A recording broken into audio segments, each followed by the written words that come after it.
That night in Las Vegas, Elvis's request before taking the stage surprised everyone. "I have a stage partner tonight," he had said. Everyone backstage froze when they saw the young man in the wheelchair, because Elvis had decided to share his own stage to make disabled musician David's dream come true. And after that night, the way people looked at music was never the same again. David Patterson had always believed that music was the universal language that could transcend any barrier, connect any two souls, and heal wounds that medicine couldn't touch. For 28 years, this belief had shaped every aspect of his life, from his earliest childhood memories of sitting at his grandmother's piano bench to his dreams of performing on the world's biggest stages. Growing up in a modest middle-class family in Nashville, Tennessee, David had shown extraordinary musical talent from an incredibly young age. By the time he was 5 years old, he could play melodies by ear that most adult musicians struggled to master after years of practice. His parents, Margaret and Robert Patterson, recognized their son's gift and made significant sacrifices to ensure he received proper musical education. Margaret worked double shifts as a nurse at Vanderbilt University Medical Center, while Robert took on weekend construction jobs, in addition to his weekday work as a high school mathematics teacher. Together they saved every penny they could to pay for David's piano lessons, music theory classes, and eventually a quality upright piano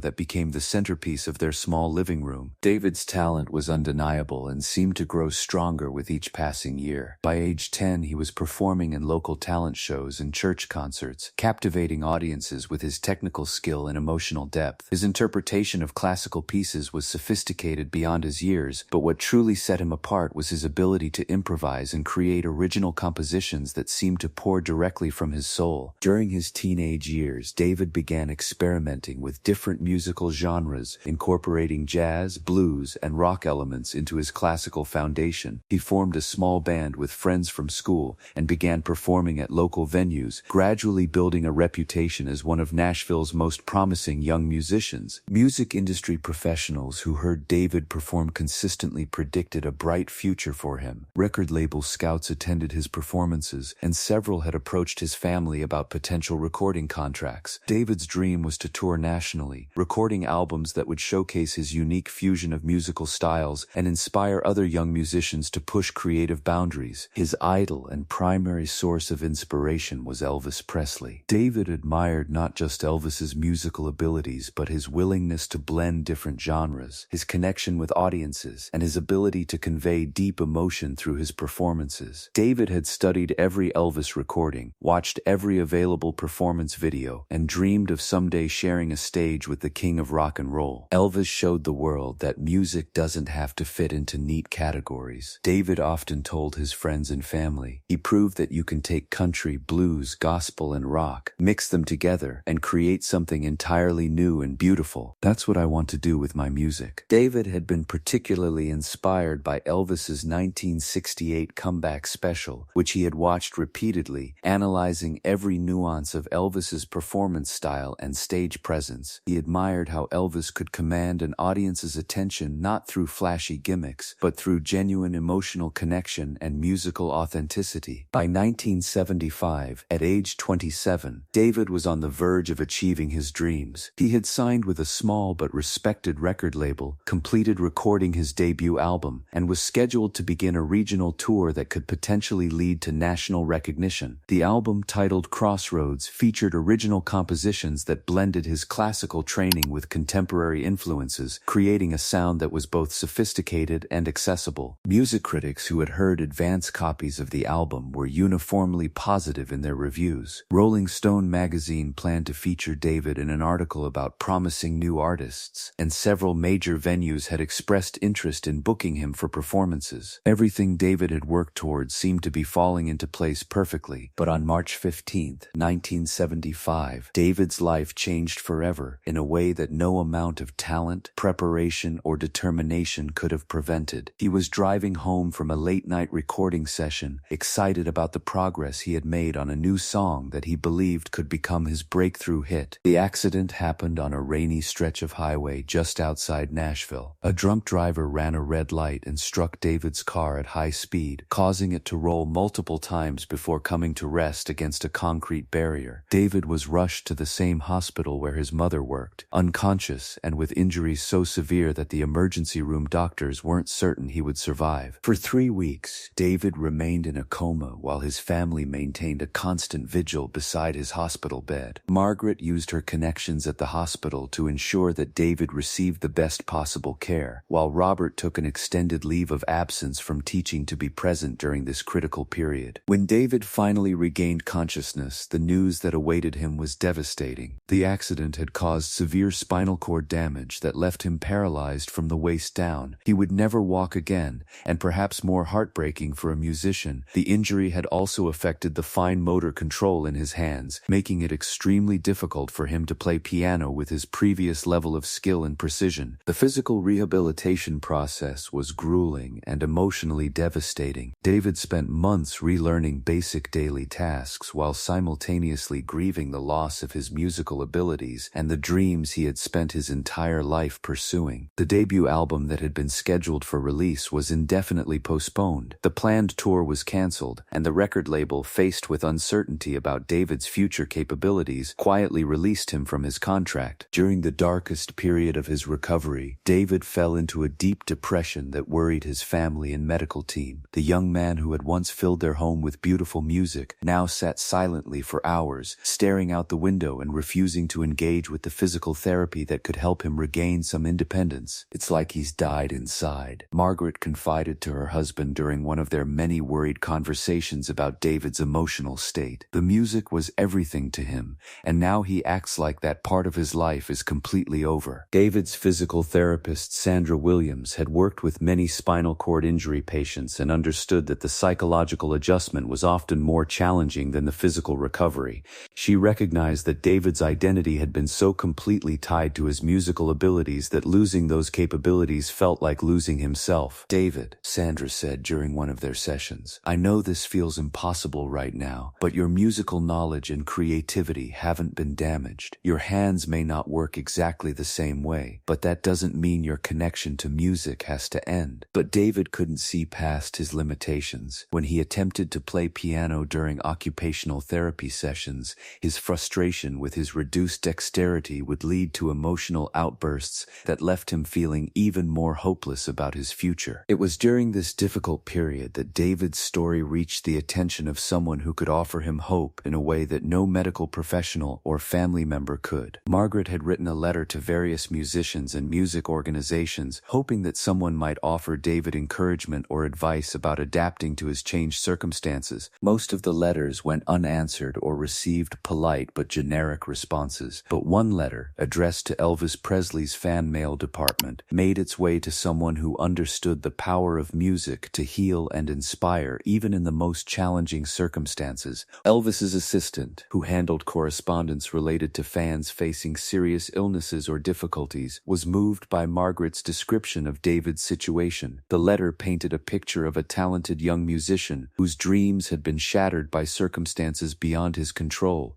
and whose love for music might be the key to his emotional recovery. The assistant forwarded the letter to Elvis personally, knowing that stories involving music and overcoming adversity always resonated deeply with him. Elvis read Margaret's letter multiple times, studying the details of David's background, his musical training, and the devastating impact the accident had had on his life and career. What struck Elvis most powerfully was Margaret's description of David's admiration for Elvis's music and his dream of someday performing with him. The letter mentioned that David had often talked about how Elvis's willingness to take creative risks and blend different musical styles had inspired his own artistic development. Elvis saw something in David's story that reminded him of his own journey, the importance of music as a form of self-expression and connection with others, and the way that artistic dreams could sustain someone through the most difficult periods of life. But Elvis also understood that offering sympathy or encouragement wouldn't be enough to help David rediscover his connection to music. What David needed was an opportunity to experience the joy of performance again, to feel the connection between musician and audience that had once been the driving force in his life. Elvis made a decision that surprised his entire management team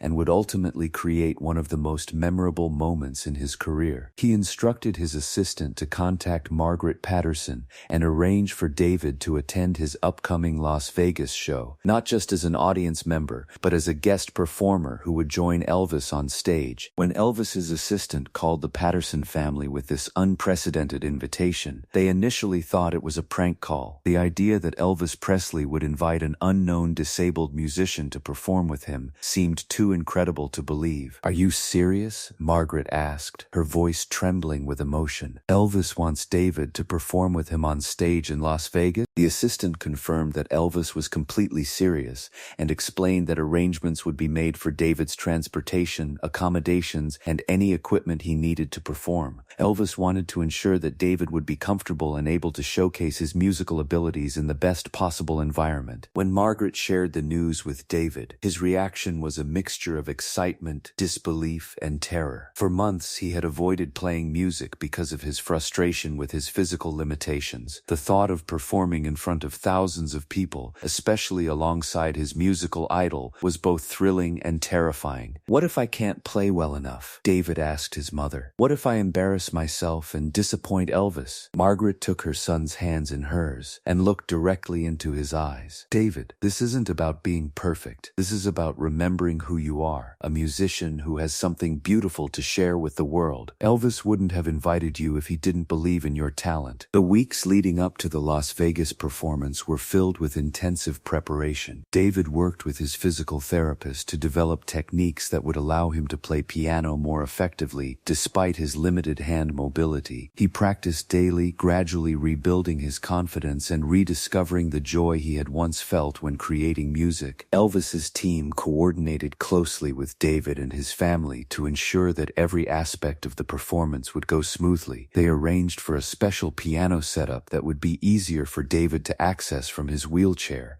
and Elvis personally selected songs that would showcase David's strengths while accommodating his physical limitations. But perhaps most importantly, Elvis spoke with David by phone several times during the preparation period, offering encouragement and sharing his own experiences with stage fright and performance anxiety. "David," Elvis said during one of their conversations, "I want you to know that when you get on that stage, you won't be there as someone who's disabled or limited. You'll be there as a musician, sharing your gift with people who need to hear beautiful music. That's what this is all about." The night of the performance, David arrived at the International Hotel in Las Vegas several hours before showtime. Elvis had arranged for him to have access to the venue's piano so he could practice and become comfortable with the instrument and the acoustics of the room. As David practiced, members of Elvis's band gathered to listen, and their genuine appreciation for his musical abilities helped calm his nerves and build his confidence. These were professional musicians who had performed with some of the biggest names in the industry, and their respect for David's talent meant more to him than any formal recognition ever could. When Elvis arrived for his pre-show preparation, he spent time talking with David about music, performance, and the power of art to transcend physical limitations. Their conversation revealed that they shared not just a love of music, but a philosophy about the responsibility that came with musical gifts. "Music doesn't belong to us," Elvis told David as they sat together backstage. "We're just the vessels that it flows through. When we perform, we're giving people something that can heal them, inspire them, or help them feel less alone. That's a privilege and a responsibility." As showtime approached, Elvis made his announcement to the backstage crew and band members about his plan to bring David on stage during the performance. The reaction was initially one of concern. No one had ever seen Elvis share his stage with an unknown performer,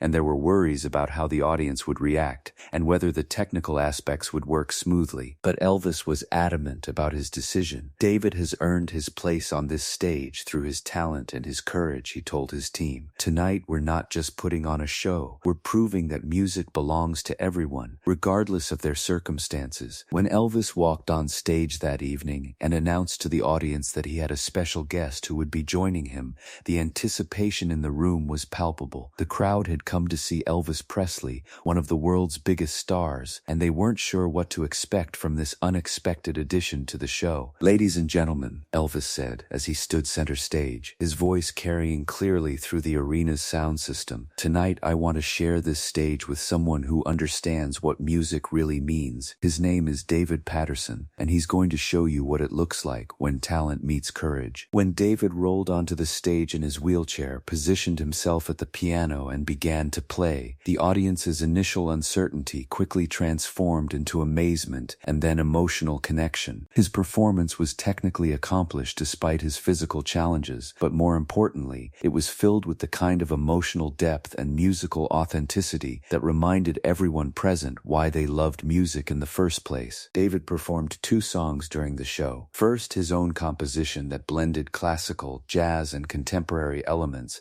and then a collaborative performance with Elvis of Bridge Over Troubled Water that left few dry eyes in the audience. The standing ovation that followed lasted over 5 minutes, with audience members openly weeping as they witnessed not just a musical performance, but a demonstration of human resilience and the transformative power of art. But the impact of that evening extended far beyond the immediate audience response. Video footage of the performance captured by multiple cameras was broadcast on national television and quickly became one of the most watched music performances of the year. The footage showed not just the musical collaboration, but the genuine emotion and connection between Elvis and David, and the profound impact their performance had on everyone who witnessed it. Within days of the broadcast, David's story was being covered by major newspapers, magazines, and television programs across the country. But rather than focusing solely on his disability or the tragedy of his accident, most of the coverage emphasized his musical talent and the significance of what he and Elvis had accomplished together. Rolling Stone magazine, which had planned to feature David before his accident, published a major article about the performance and its implications for the music industry. The article, titled "Breaking Down Barriers When Music Transcends Physical Limitations," explored how David and Elvis's collaboration was challenging conventional thinking about disability and artistic expression. "What we witnessed in Las Vegas wasn't a charity performance or a feel-good publicity stunt," the Rolling Stone article stated. "It was a legitimate artistic collaboration between 2 talented musicians who happened to have found each other at a moment when both needed what the other could provide. David needed a platform to share his music,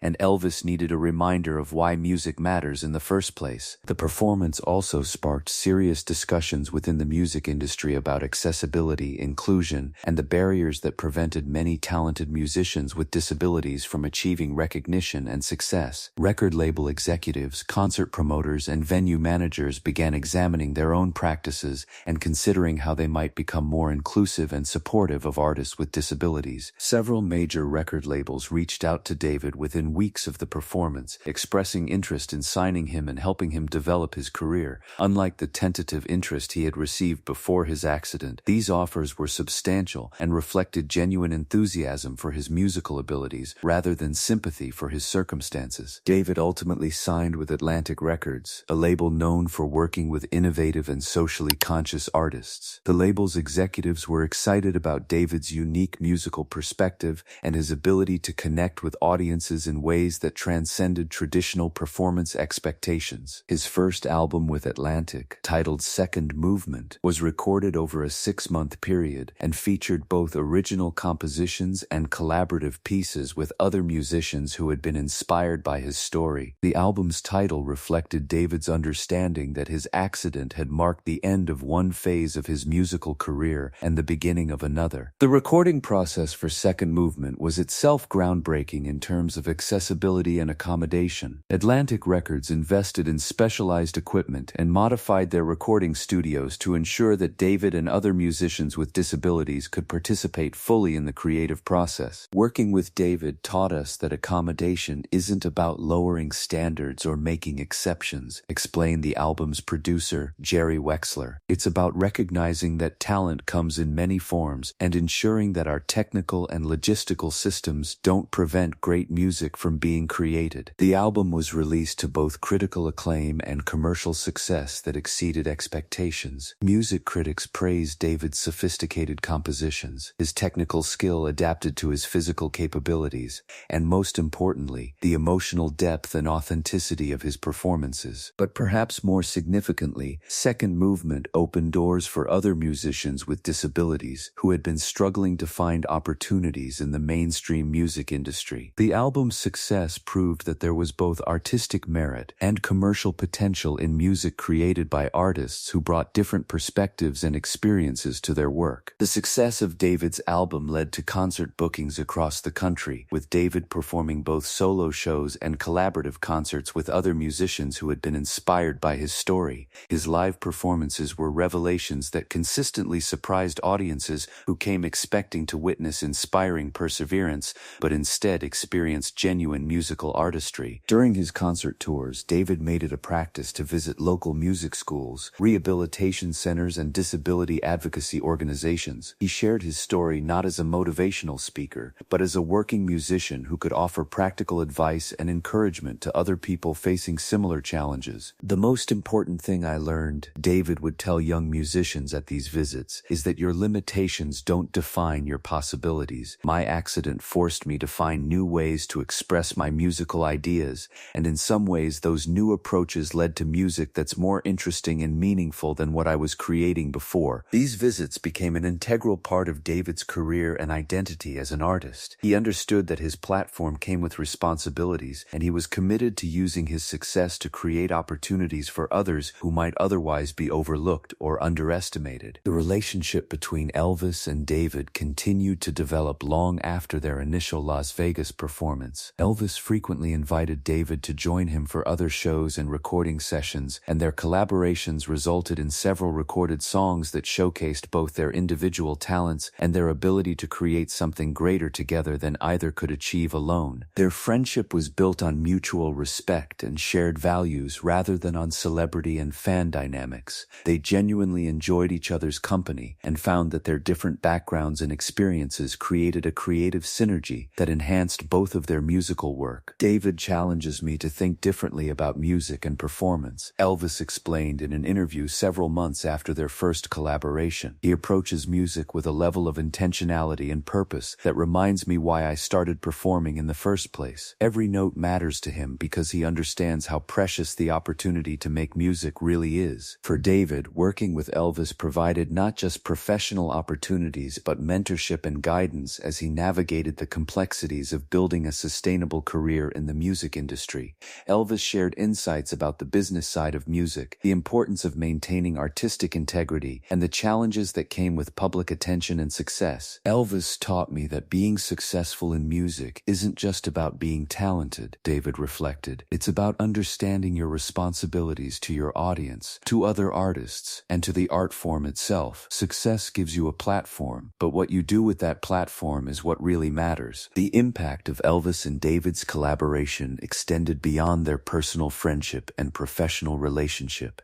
Their work together inspired changes throughout the music industry that created lasting opportunities for musicians with disabilities and challenged conventional thinking about what professional performance could look like. Concert venues across the country began implementing accessibility modifications that went beyond basic compliance with disability laws. They installed equipment and made structural changes that allowed musicians with various disabilities to perform comfortably and effectively, understanding that accessibility was not just about accommodating audience members, but also about welcoming diverse performers. Music schools and conservatories developed new curricula and teaching methods designed specifically for students with disabilities. These programs recognized that traditional approaches to musical education might not work for all students, and they pioneered innovative techniques that helped students with various physical and cognitive challenges develop their musical abilities. The Recording Industry Association of America established grants and awards programs specifically designed to support musicians with disabilities. These programs provided funding for equipment, recording time, and promotional support that helped artists overcome the financial barriers that often prevented them from pursuing professional careers. Music therapy programs expanded significantly as healthcare providers recognized the healing potential of musical expression for patients dealing with various medical conditions and disabilities. David's story became a case study used in medical schools and therapy training programs to illustrate the importance of hope, creativity, and self-expression in the recovery process. The success of David's career also influenced broader cultural conversations about disability, representation, and inclusion. His visibility as a successful professional musician helped challenge stereotypes and misconceptions about what people with disabilities could achieve when provided with appropriate support and opportunities. Disability rights advocates use David's story as an example of how individual success could create systemic change. His achievements demonstrated that inclusion wasn't just about fairness or charity, but about recognizing and utilizing talent talent that might otherwise be wasted. David's success proves that when we remove barriers and provide equal opportunities, everyone benefits, explains Sarah Johnson, director of a national disability advocacy organization. His music enriches our cultural landscape in ways that wouldn't have been possible if he hadn't been given the chance to share his talents with the world. Educational institutions began incorporating David's story into their curricula as an example of resilience, adaptability, and the importance of pursuing dreams despite obstacles. His experience resonated with students facing various challenges, not just those related to disability, and his message about finding new ways to achieve goals became relevant to anyone dealing with setbacks or limitations. The Elvis-David collaboration also influenced other major artists to consider how they might use their platforms to support emerging talent and promote inclusion. Within a few years of their initial performance, it became more common for established artists to share their stages, studios, and resources with musicians from underrepresented communities. Music festivals started featuring dedicated stages for artists with disabilities, and record labels began actively seeking out and promoting musicians whose work had been overlooked due to physical or other challenges. The industry developed a greater appreciation for diverse perspectives and experiences, understanding that inclusion led to more interesting and authentic artistic expression. As David's career flourished, he remained committed to using his success to advocate for other musicians facing similar challenges. He testified before Congress about the importance of arts funding for disability-related programs, served on the boards of several advocacy organizations,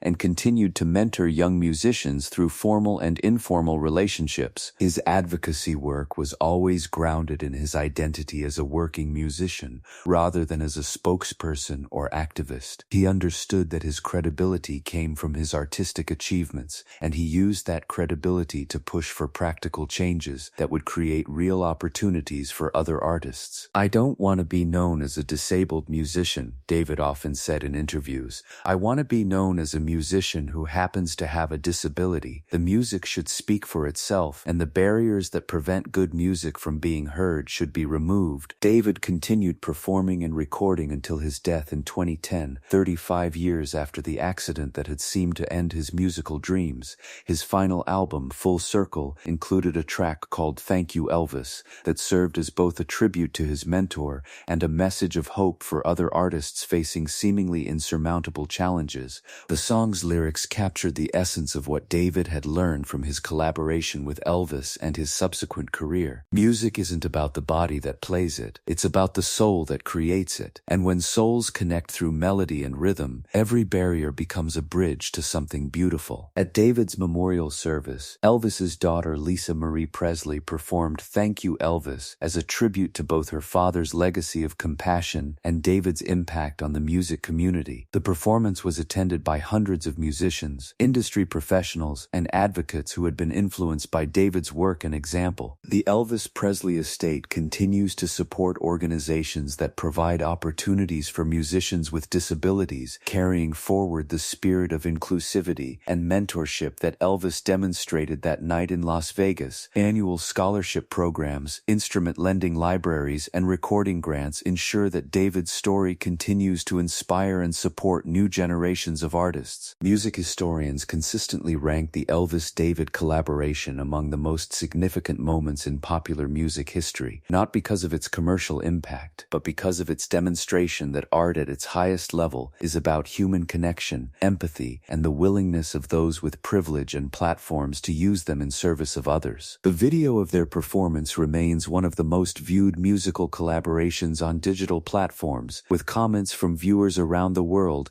sharing their own stories of how the performance inspired them to pursue artistic dreams despite physical or other challenges. In the end, Elvis's decision to share his stage with David Patterson proved that true artistry is measured not by individual achievement, but by the willingness to use one's gifts to elevate others and create opportunities for voices that might otherwise go unheard. It demonstrated that the most powerful performances are often those that remind us of our shared humanity and the ways that creativity can triumph over any obstacle. The story became a timeless reminder that when established artists open their stages, studios, and platforms to emerging talent, especially those facing additional challenges, they don't just change individual individual lives, they transform entire industries and create lasting legacies that extend far beyond their own careers. The ripple effects of that single performance in Las Vegas continue to influence how we think about art, inclusion, and the responsibility that comes with success, proving that sometimes the most important thing an artist can do is step aside and make room for someone else to shine.